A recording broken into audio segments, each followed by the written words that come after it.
Доброе утро, Якутия! Мы начинаем новый день. На календаре 8 ноября и вместе с вами я, Эмилия Алиева. Я рада, что это утро вы встречаете вместе с нами на телеканале Якутия-24. И вот то, что мы подготовили для вас сегодня. Аномальный ноябрь ожидается в ряде регионов страны. Что обещают синоптики в ноябре в Якутии? В республике внедряют проект «Бережливый регион». Сегодня у нас в гостях будут гости, которые расскажут про этот известный федеральный проект. Далее наш выпуск продолжим новостями из мира животных и плавно перейдем к нашей рубрике «Мой доктор», где расскажем про соляную комнату, ведь эта процедура как раз актуальна сейчас, когда на улице бушуют различные вирусы, передающиеся воздушно-капельным путем. И в конце эфира к нам в гости забегут специалисты из централизованной библиотечной системы города Якутска. Мы поговорим о развитии библиотечной системы, о перспективах и планах. Так что оставайтесь вместе с нами, не переключайтесь и встречайте «Утро Якутии» на телеканале Якутия-24. Ну а далее по прогнозу погоды. Посмотрим, что нас ждет за окном.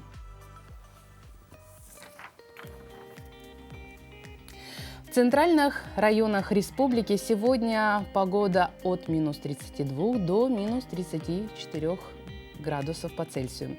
В заречной группе районов от минус 30 до минус 37 градусов. В южных районах 25-26 со знаком минус.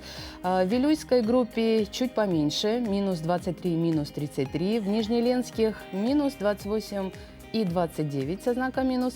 В западных районах от 11 до 22 ниже 0. В Колымо-Индигирской группе улусов от минус 14 до минус 33 градусов. В Ямских от минус 25 до 31 градуса. Ну и на северо-западе от минус 19 до минус 26. В Якутске температура воздуха на 6 часов утра составляет минус 29 градусов. Атмосферное давление 766 миллиметров ртутного столба. Ветер западно-северо-западный 1 метр в секунду. Сегодня днем преимущественно без осадков. Ветер северо-восточный 1,5 метров в секунду. Ну и температура воздуха сегодня относительно теплая. Минус 20-22 градуса. Между тем, названные регионы России, где ноябрь и декабрь, будут аномально теплыми. Как сообщает Росгидромет, средняя температура за ноябрь будет превышать норму на севере. В центре и юго-востоке Сибирского федерального округа, а еще в Бурятии, Забайкалье и на западе Якутии. Погоду холоднее нормы ждут на юге и центра России, а еще в Краснодарском крае и Крыму. Что касается декабря, то Росгидромет прогнозирует теплый месяц в Мурманской области, на Таймыре и в Карелии. Холоднее, чем обычно, будет на юге Приволжского и Уральского федеральных округов, а еще на юго-западе Сибирского федерального округа, на Чукотке, Магаданском регионе и на севере Камчатки. Действительно, мы все наблюдаем, что погода за окном чуть теплее, чем это было, допустим, 50 лет назад. В любом случае, берегите себя, одевайтесь потеплее. Ну а теперь мы передаем слово нашим коллегам из информационного отдела. Узнаем самые свежие новости этого дня.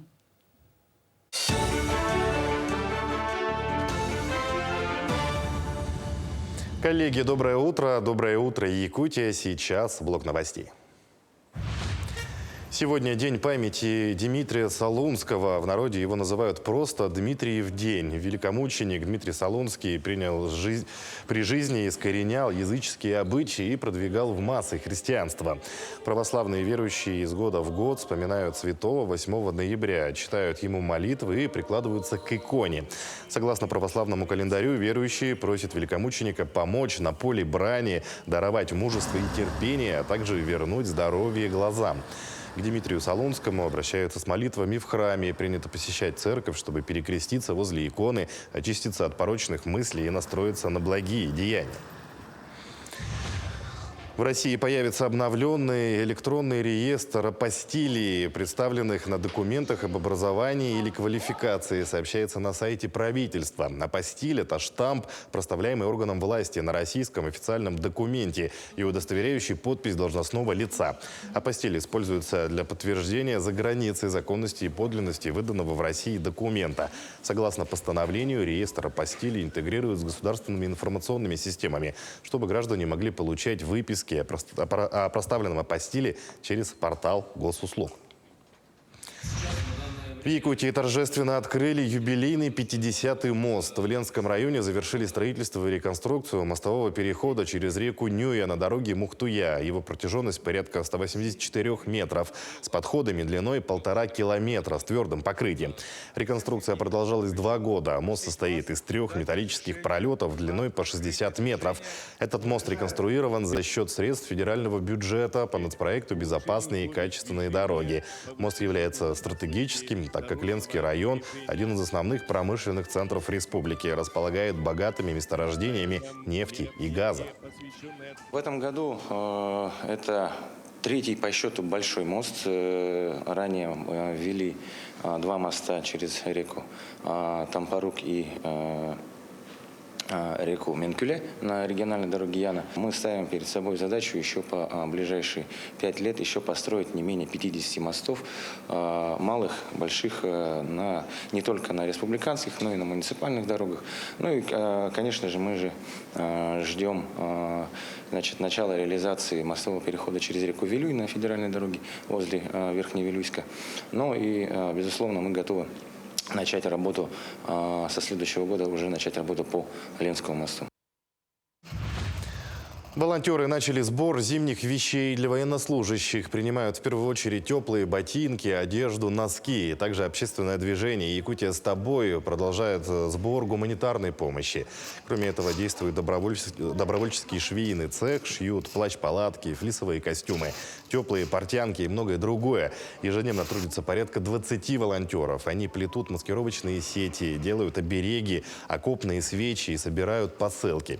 Отмечу, что волонтеры ежедневно помогают и семьям мобилизованных. Им оказывают психологическую поддержку, а также помощь на дому. Чтобы помочь бойцам, можно обратиться в штаб помощи «Мы вместе» по адресу Орджоникидзе, 10. Общественную премию «Лампа» вручили в Республиканском медиацентре. Инициатором награждения выступил олимпиадист Иванович Сафронов, «Лампа», указав свое предложение в завещании. Первое награждение прошло в 2018 году и было призвано отметить выдающихся деятелей культуры по 10 номинациям, среди которых литературное слово, лучший артист и композитор. Лауреаты отмечаются серебряным значком с удостоверением, благодарственным письмом, а также эксклюзивной статуэткой. Мы очень рады, да, что мы как-то исполняем его завещание и ежегодно присуждаем эту премию самым, можно сказать, по выдающимся деятелям нашей якутской культуры, печати, художественного слова. И каждый год у нас номинанты, конечно, не представляют сами творческие союзы, например, союз мелодистов, союз композиторов, союз писателей. И вот когда у нас собирается совет, то у нас обычно несколько кандидатур, то мы выбираем. Но иногда мы, конечно, соглашаемся, когда союзы, они сами у себя там совещаются и выдвигают кандидатуру. В республике проходит неделя, посвященная деятельности экономистов, в рамках которого в различных учреждениях проходят дни открытых дверей, консультации и круглые столы. Так, в данных мероприятиях к нам сегодня в гости пришла тренер по бережливому производству Елизавета Петрова. А поговорим мы с ней о таком федеральном проекте, как «Эффективный регион». Елизавета, доброго утра. Расскажите, пожалуйста, о федеральном проекте «Эффективный регион» и о деятельности вашего министерства в рамках данного мероприятия. В феврале 2020 года стартовал федеральный проект «Эффективный регион» по внедрению технологий бережливого производства, инициированный госкорпорацией «Росатом». И с 2021 года в Министерстве экономики начал функционировать ведомственный центр компетенций, за 2 года работы которого всего у нас сформировано 8 проектов и реализуется еще 5. Это по всей республике получается, да? Да, проект действует по всей республике. Ведомственный центр компетенций действует в рамках нашего министерства. Мгм. А в чем заключается конкретно ваша роль и кто такой тренер по бережливому производству? Можно Ага. подробнее? Да, я являюсь новоиспеченным внутренним тренером министерства. Это значит, что помимо реализации своих проектов, я помогаю внедрять бережливую культуру в коллектив и распространять наш бережливый опыт коллегам из других ведомств. Мгм. На тренера нужно учиться как-то специально, какие-то дополнительные компетенции получать, или же достаточно изучить какую-то программу? Да, мы ежегодно обучаемся, проходим курсы в рамках ВШИМ и других организаций, да, и, ну, соответственно, вот реализуем проекты, Мгм. набираемся опыта. Мгм. А сама суть бережливости, она в чем заключается? Основная цель бережливых технологий — это улучшение качества жизни населения путем сокращения и совершенствования процессов предоставления государственных услуг и, конечно же, работы исполнительных органов власти. Мгм. Ну, то есть сам проект «Бережливый», ну, как регион, оно не подразумевает сокращение кадров. Нет, нет, нет, нет. Мгм. Это сокращение процессов Вы улучшения.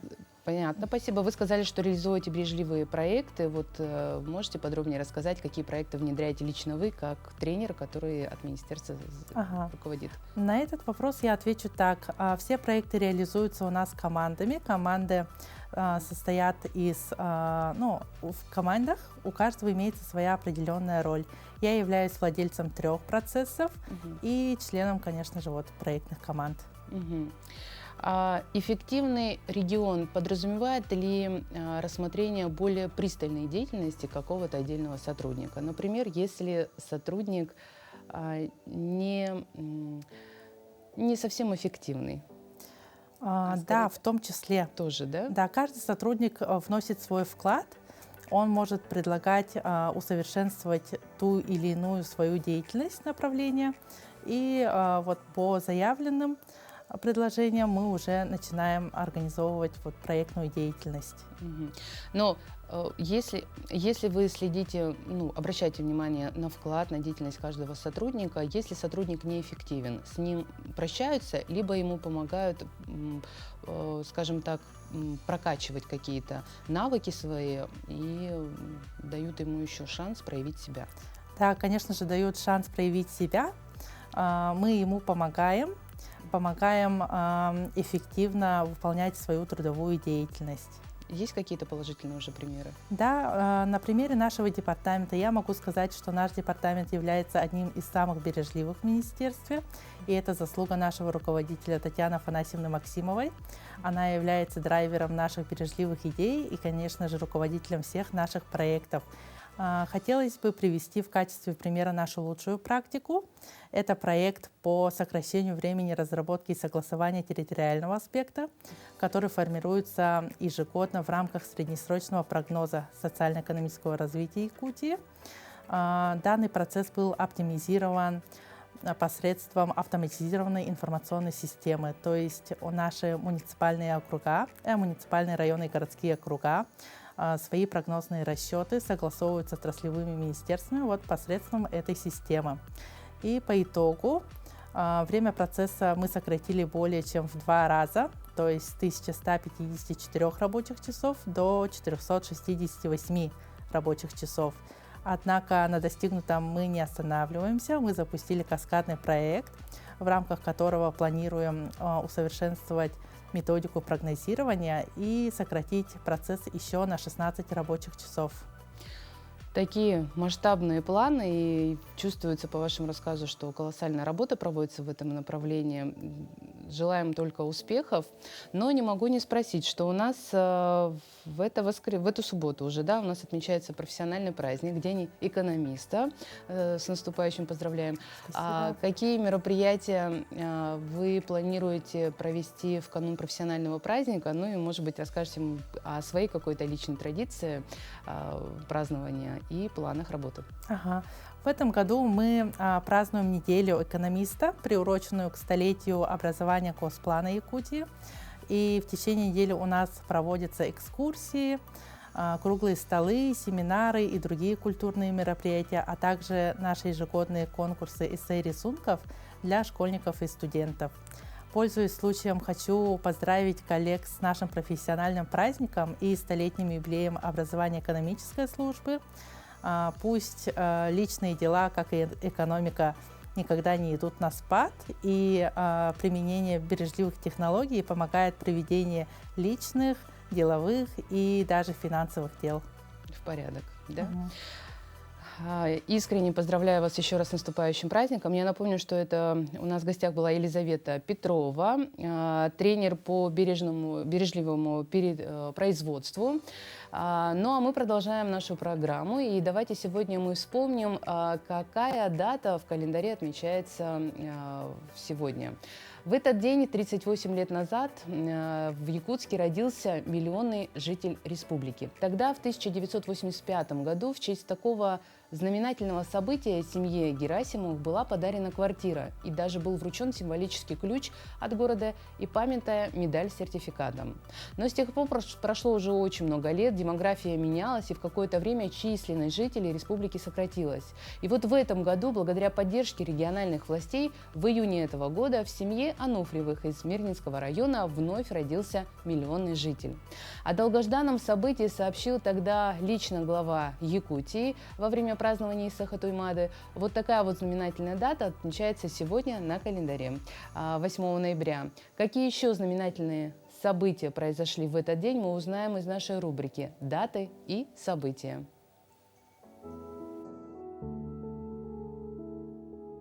На календаре 8 ноября. Сегодня отмечают День Сибири, День пианиста, Всемирный день без Wi-Fi и День рентгенолога. По народному календарю Дмитриев день. Если этот день был холодным и снежным, то и весну ждали такую же. Этот день в истории. В 1520 году произошло событие, вошедшее в историю как Стокгольмская кровавая баня. По постановлению церковного суда по сфабрикованному обвинению в ереси было казнено около сотни знатнейших дворян и именитых горожан Стокгольма. В 1895 году в этот день физик Вильгельм Рентген открыл рентгеновские лучи.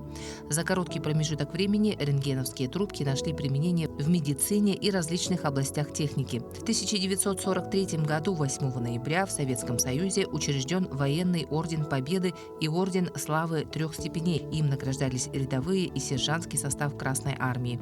Орден был учрежден в один день с орденом Победа, высшим из полководческих орденов в Советском Союзе. В 1961 году в этот день вышел в эфир первый выпуск программы КВН. Клуб веселых и находчивых сегодня одна из популярных российских телепередач.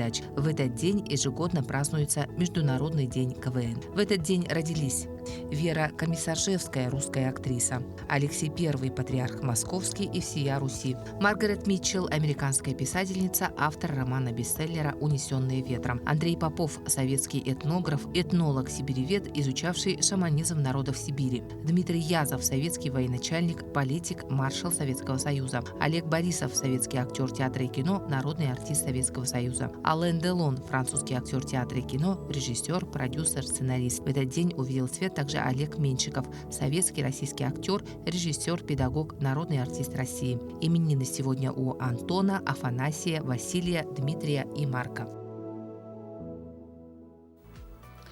И как уже было сказано, сегодня в календаре отмечается День Сибири. Этот праздник уходит корнями в XIX век, когда в 1881 году, в этот день, 8 ноября, император Александр III обратился к жителям Сибири с посланием, подчеркивая тем самым важность этой земли для России, и пожелал процветания народу.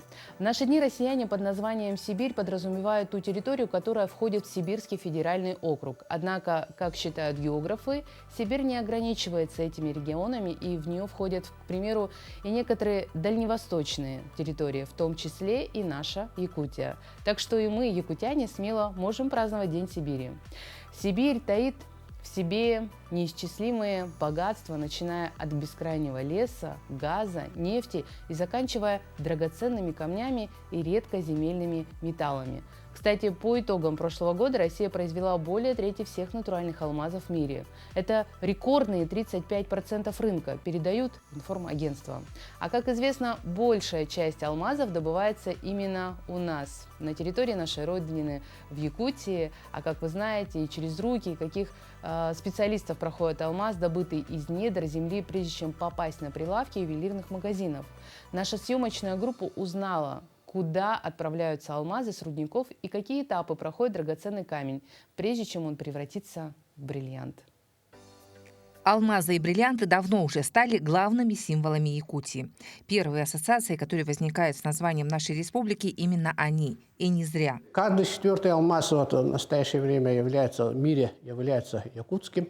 98% алмазов России это у нас добывается в Якутии. Природные алмазы, чтобы потом они превратились в бриллианты, вначале попадают в руки технолога. Иннокентий Борисов более 30 лет рассматривает драгоценные камни через увеличительное стекло.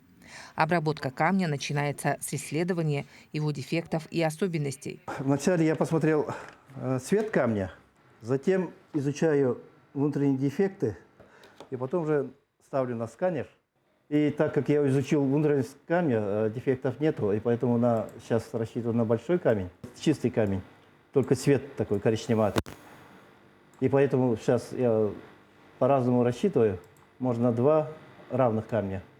Но на данный момент 17 соток он будет больше стоить, чем 2 по 10. Сейчас я буду рисовать по этим линиям лазером, чтобы потом огранщик ориентировался. Если камень неправильно размечен, он может попросту лопнуть. Но иногда, чтобы получить крупный красивый бриллиант, можно идти и на риск. И тут важна интуиция специалиста.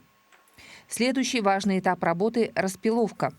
Если раньше этот процесс выполнялся на механическом станке, то сегодня на лазерном. За 2-3 минуты можно распилить на части сразу 20 камней. Данная установка лазерная, она в последнее время применяется в гранильной промышленности, потому что она наиболее эффективна в обработке, в распиловке, скажем, в данном случае алмазов. Вследствие того, что потерь при нем в 2 раза меньше, нежели чем в традиционной механической обработке.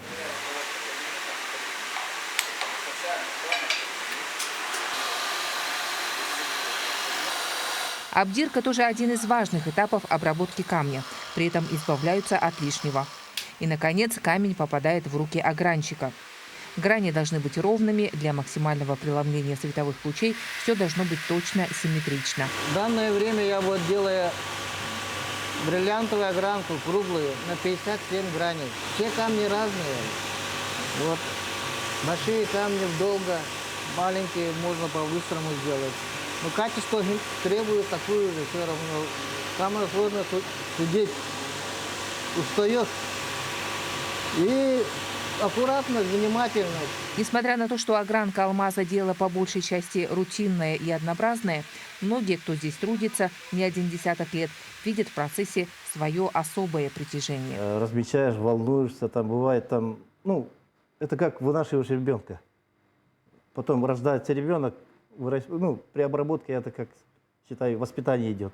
И потом получается, когда итог, видишь бриллиант готовый, насколько это получилось, с прогнозом сравниваешь, и тогда уже усталый, счастливый практически.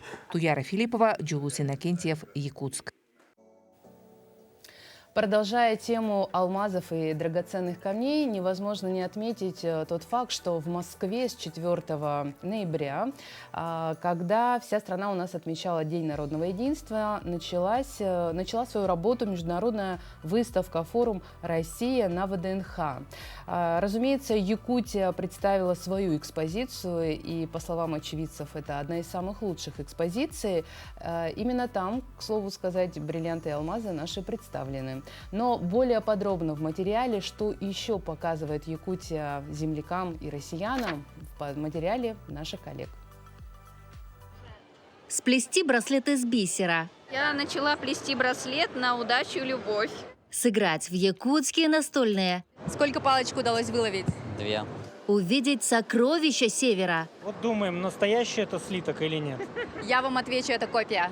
Спасибо большое, а то мы уже почти соблазнились. Стенд Якутии – это сплав культуры, традиций и самых ярких достижений республики за последнюю пятилетку. Наша экспозиция проходит под темой Олонхо. Отсюда и Нюргун-Ботур на входе, да не простой, а говорящий. И Ал-Лукмас, на ветвях которого каждый может повязать ленточку и загадать желание.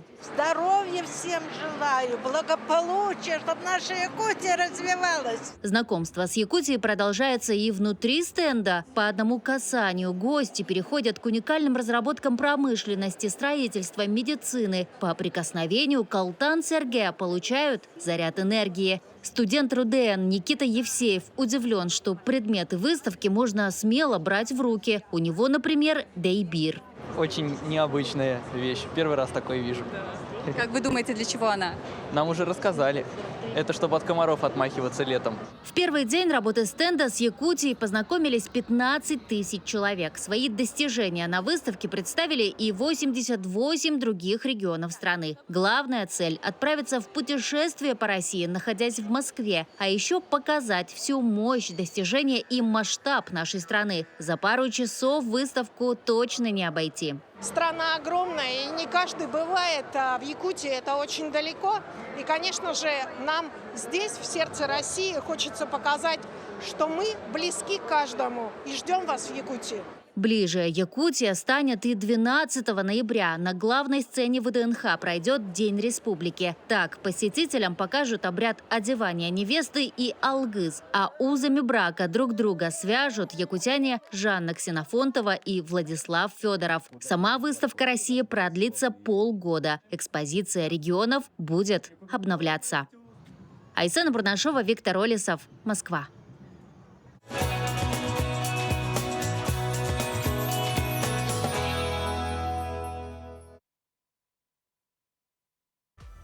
Ну а далее мы переходим к новостям из мира животных. Необычный транспорт для домашних питомцев появился в бразильском острове Санта-Катарина. Водитель Андре Брисан – дрессировщик. Он тоже владелец отеля и детского сада для собак. Автобус понадобился для удобства клиентов. Как он рассказывает, у многих не хватает времени, чтобы привезти питомца в детский сад или забрать оттуда. Тогда и пришла в голову идея создать общественный транспорт для собак. Благодаря нашей неизменной любви к собакам примерно 2 месяца нам потребовалось, чтобы воплотить мечту в жизнь, которую мы лелеяли с 2010 года – приобрести автобус для собак. Деньги на автобус собрали с помощью краудфандинга, народного финансирования. Люди откликнулись мгновенно, транспорт пришлось оборудовать специальными ремнями безопасности, а для больших собак нарастили сиденья. Дрессировщику помогают его супруга и еще 5 сотрудников его небольшой компании. В детский сад берут только стерилизованных животных. Кроме того, собаки должны быть дружелюбными и общительными. Немножко своеобразная новость, конечно, но когда такое читаешь или слышишь, конечно, ты понимаешь, что есть люди, которые безгранично любят животных. Ну а мы продолжаем. Есть у нас еще одна новость о заботе к нашим младшим братьям. Настоящую спасательную операцию провели в Москве рядом с Большим театром. Из автомобиля Mitsubishi пришлось извлекать котенка. Несчастное животное провело в заперти 4 дня без воды и еды. Кошку заметили прохожие. Рядом с машиной собрались сердобольные люди. Некоторые были готовы забрать питомца сразу же после его излечения. Позже на вызов приехала полиция. Автомобиль сначала не трогали, искали хозяина. Однако выяснилось, что тот находится в психиатрической клинике на обследовании. Его задержали за неподобающее поведение на Красной площади страны. Мужчина сжег церковные свечи и называл себя пророком. Стекло в машине бить не стали, вызвали МЧС. Специалисты за несколько минут вскрыли автомобиль. Котенка увезли в отделение полиции. Там разгорелся спор между правоохранителями и волонтерами, которые хотели забрать животное в приют и там оказать ему помощь. Полиция отказала. Позже в участок приехал ветеринар. Он осмотрел кошку и сказал, что она просто голодна и напугана. В остальном с ней все в порядке. Ее временно взяли домой, взяла домой сотрудница прокуратуры. А в Башкортостане жители одного из сел спасли от гибели маленького медвежонка и подарили ему вторую жизнь. На дороге Юлдыбаева-Зилаир сбили медвежонка. Мы его забрали, везем в Зилаир ветеринарку. Состояние у него более-менее. С дядей Виталием вот. Сбили так не мы? Не мы сбили, не мы. Это ночью сбили, вот нам сообщили. Мы его приехали, забрали. Повезем лечить. Житель Республики Башкортостан Алексей Гаврилов еще не определился, стал он мамой или папой спасенному им медвежонку с незатейливой кличкой Мишка. Ясно одно – теперь они стали почти семьей. Мужчина обнаружил сбитого медвежонка 21 августа на обочине дороги Юлдыбаева-Зилаир. Недолго думая, Гаврилов посадил зверя в машину и отправился в ветеринарную клинику, где выяснилось, что переломов у медвежонка нет, а только небольшое сотрясение. Мужчина забрал животное домой, чтобы помочь ему восстановить силы. Специально для косолапого Гаврилов построил вольер на территории своего участка. Потихонечку мы как-то не хотели приучать его. Друг друга мы боялись, да? А потом вот постепенно, наверное, он почувствовал, может, доброту, может, не знаю. Или я ему мама стала, или папа. По его словам, у Мишки игривый и доброжелательный характер. Он доброту чувствует, да? Да, очень. Он очень интонацию голоса, когда нормально, спокойно с ним разговариваешь, когда бывает ругаешься, он это... Прям я вот бывает чистью у него. Ну, он шалит, как ребенок, бывает... Чуть-чуть вот так куснет. Под чутким присмотром медвежонок стал есть с аппетитом и быстро восстановился. Спустя 2 месяца зверь заметно поправился и нарастил жирок. 27 октября Гаврилов решил отпустить его на волю, чтобы дикое животное не привыкло к человеческому уходу и не растеряло природные инстинкты. Сейчас выпускаем на волю свою стихию. Все. Иди, мой друг. Стой. Вот он пошел с Богом. Айда, иди в лес. Погостил у людей и хватит. Покатился шарик. Да запросто медведь, большой медведь, кажется. Иди, друган, иди.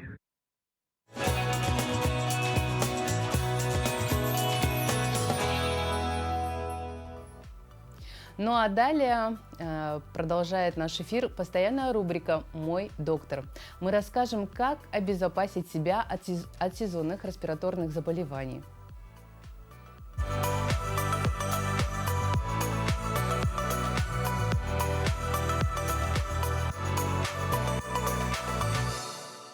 Доброе утро! Мы часть природы, и межсезонье – это время, когда простудные заболевания встречаются чаще, чем обычно. Организм человека, особенно с ослабленным иммунитетом, чутко реагирует на слякоть и влажность. Профилактика может быть простой. Для этого необходимо в первую очередь обеспечить правильное полноценное питание. Составляйте свой рацион таким образом, чтобы ваш организм получал все необходимые питательные вещества, витамины и минералы.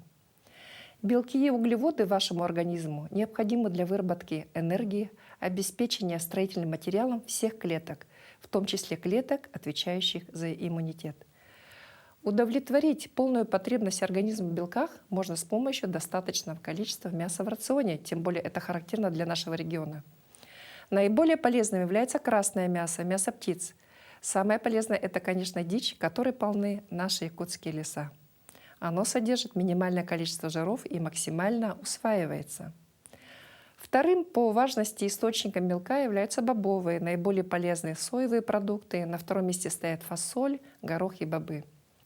Для обеспечения организма углеводами ешьте больше ягод, фруктов, сухофруктов и меда. Витамины и минералы, микроэлементы в большом количестве содержатся в овощах, фруктах, крупах, злаковых, бобовых, растениях, зелени. Ешьте в день по 100 граммов любой пряной зелени или салата. В Японии работает социальная программа, которая транслируется по всем средствам массовой информации. Ешьте 1 тарелку овощей и зелени в день. Также стоит включить в свой рацион чеснок, лук, редьку, которые губительно действуют на любые формы вирусов и бактерий. Наилучшая защита от гриппа – это вакцинация. Вакцина от гриппа не содержит вирусов, способных вызвать заболевание. Поэтому заражение после введения вакцины исключено. С вакциной в организм вводятся предварительно обезвреженные вирусы, чтобы наша иммунная система могла их изучить и могла бы правильно отреагировать, если ей придется встретиться уже со способными к заражению вирусом. Доброго вам здоровья!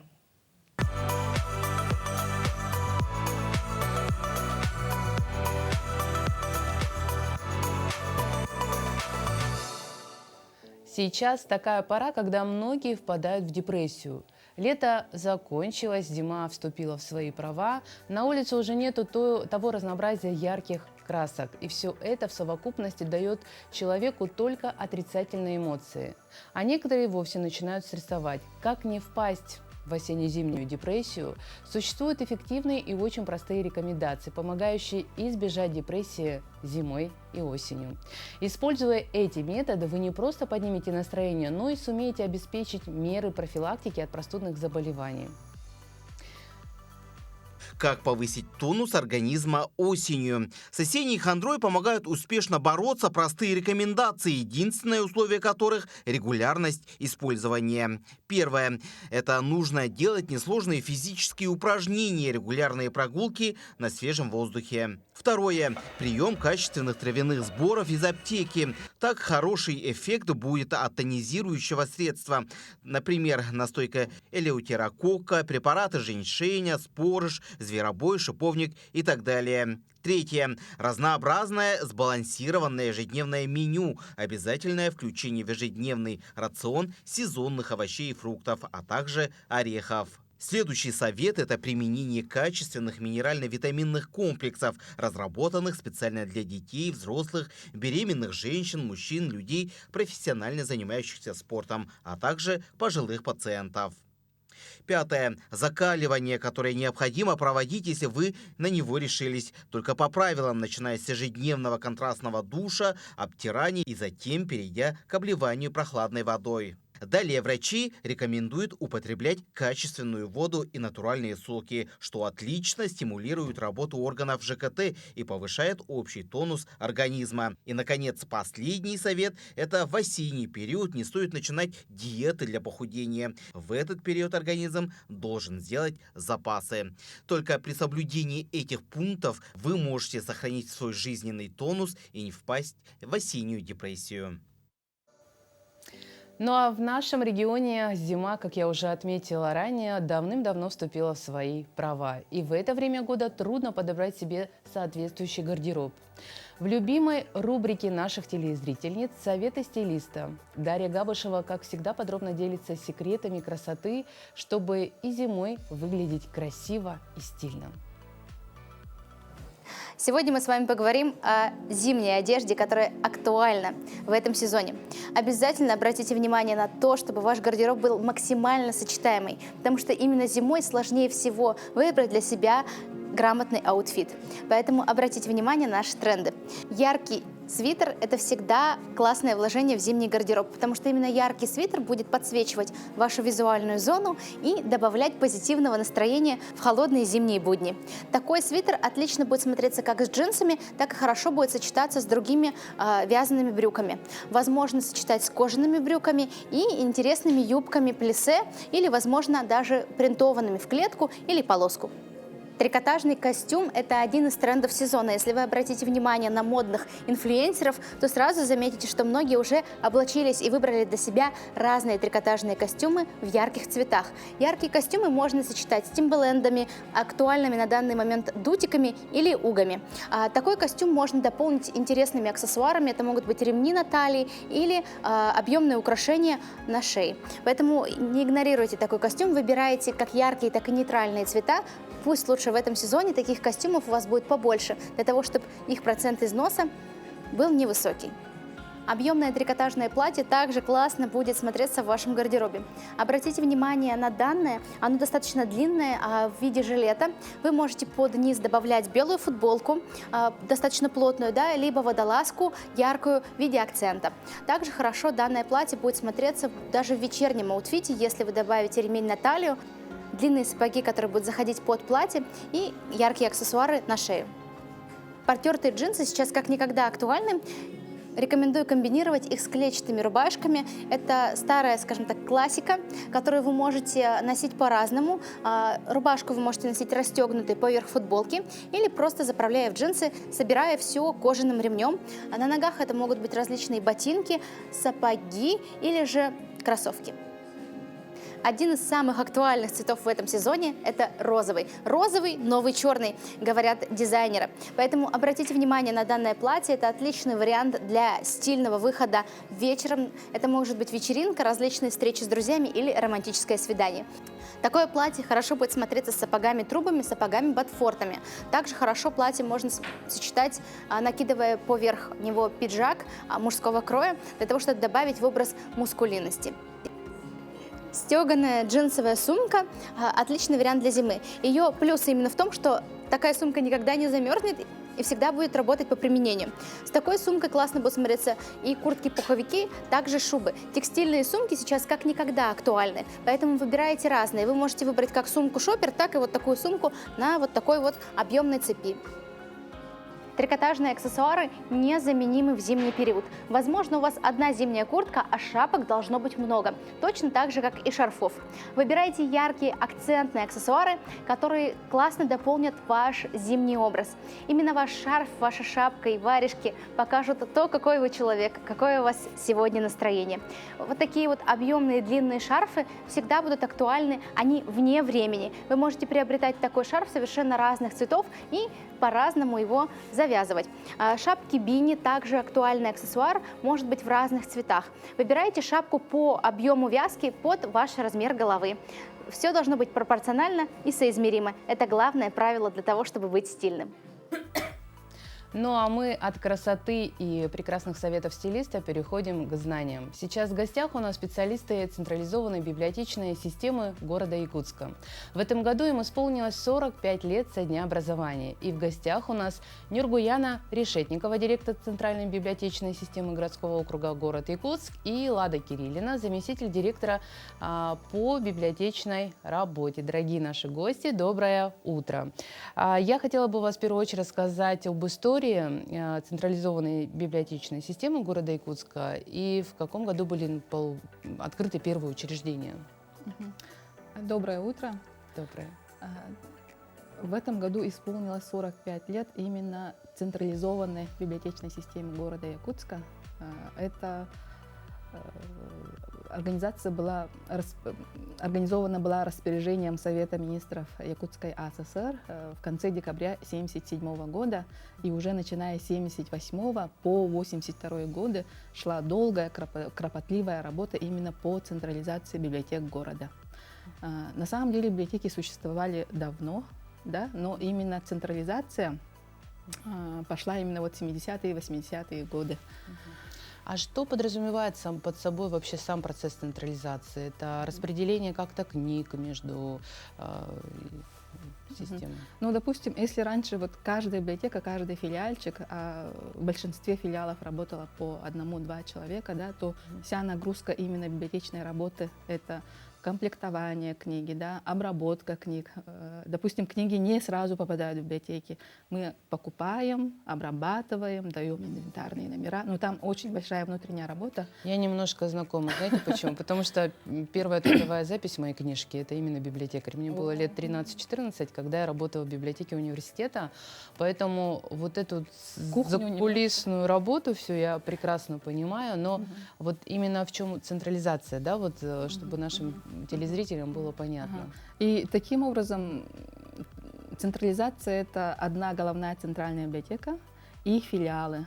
И центральная библиотека берет на себя вот все эти функции, да, комплектование библиотек, обработка литературы, создание единого фонда, потому что на то время, да и сейчас, все библиотеки находятся на разных позициях. Допустим, если в Мархе они не найдут какую-то книгу, да, то пишут требования, что вот нам нужна такая-то книга, и тогда специалисты уже с единого фонда центральной библиотеки могут принести необходимую литературу, вот, допустим, в Марху привезти, да. А вот я вас, простите, прерву немножко. А с Мархи в Марху как быстро будет доставлена книга по требованию?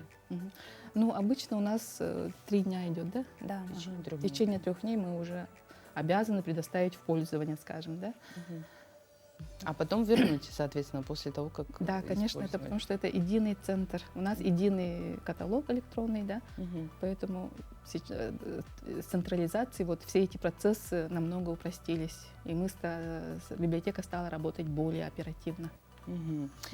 Ну, не могу не спросить, в век интернета, век развитых социальных сетей, поисковых сетей, можно ли сказать, что библиотечная система сейчас для населения не так актуальна, как это было, допустим, раньше?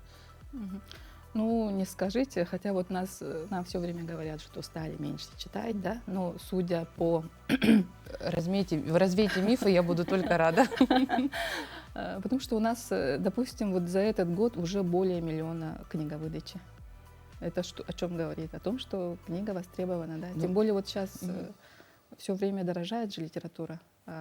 Допустим, вот в библиотеки пришли, взяли абсолютно бесплатно. Нужно только приобрести читательский билет. Он стоит 50 рублей, и он действует во всех филиалах. У нас сейчас 18 филиалов и 3 стационарных пункта библиотечного обслуживания.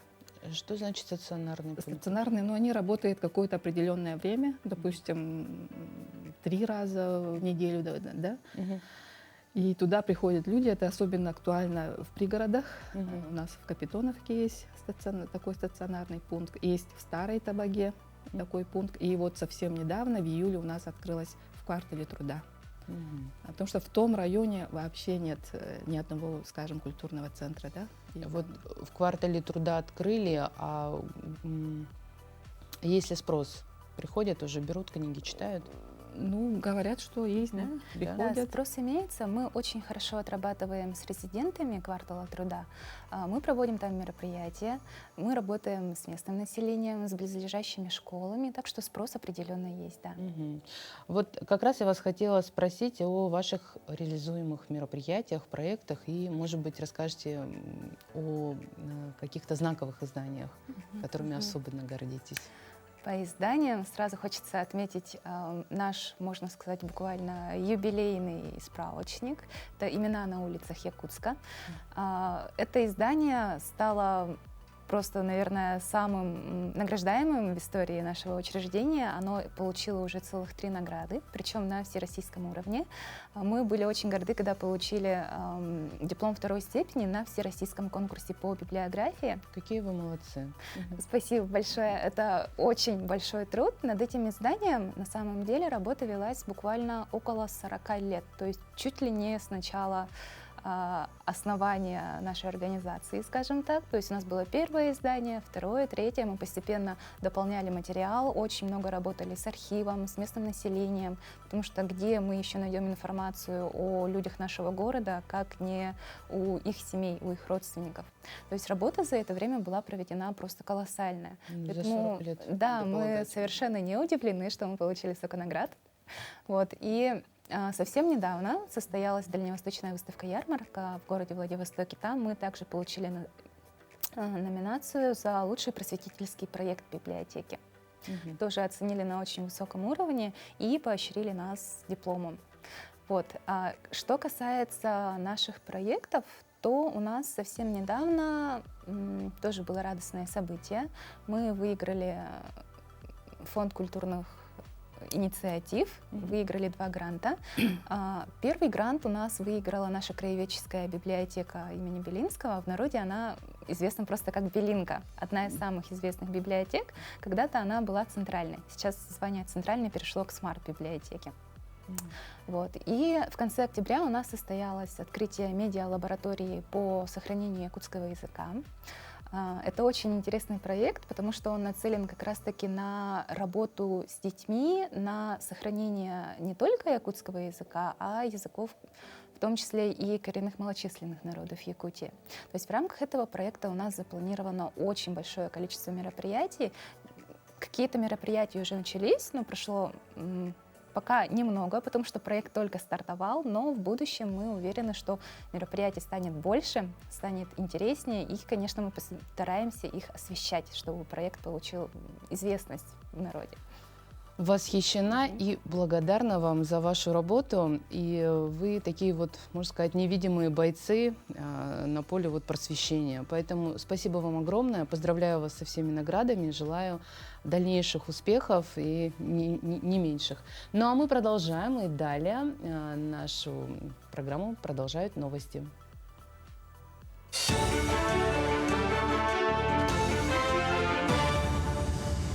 Якутия, доброе утро. Далее блок новостей. Экспорт из Китая в Россию вырос на 50% до 90 миллиардов долларов. Импорт товаров из России увеличился на 12%, достигнув 106 миллиардов долларов.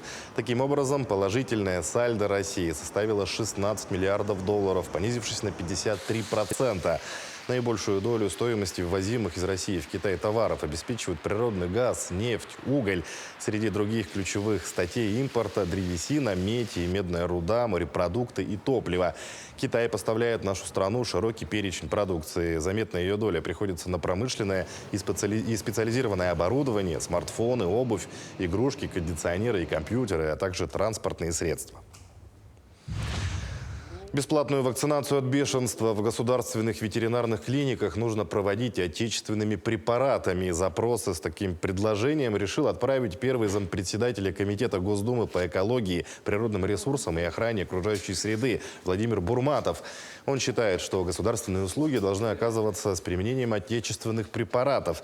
Цитата: «Так получается, государство тратит деньги, они идут фармпроизводителям, которые нас откровенно шантажируют и пытаются вводить в отношении нас санкции», отметил депутат. В военном учебном центре при Северо-Восточном федеральном университете завершился курс повышения квалификации по основам начальной военной подготовки для учителей ОБЖ и физкультуры школ республики. В течение 2 дней в очном формате слушатели посетили практические занятия.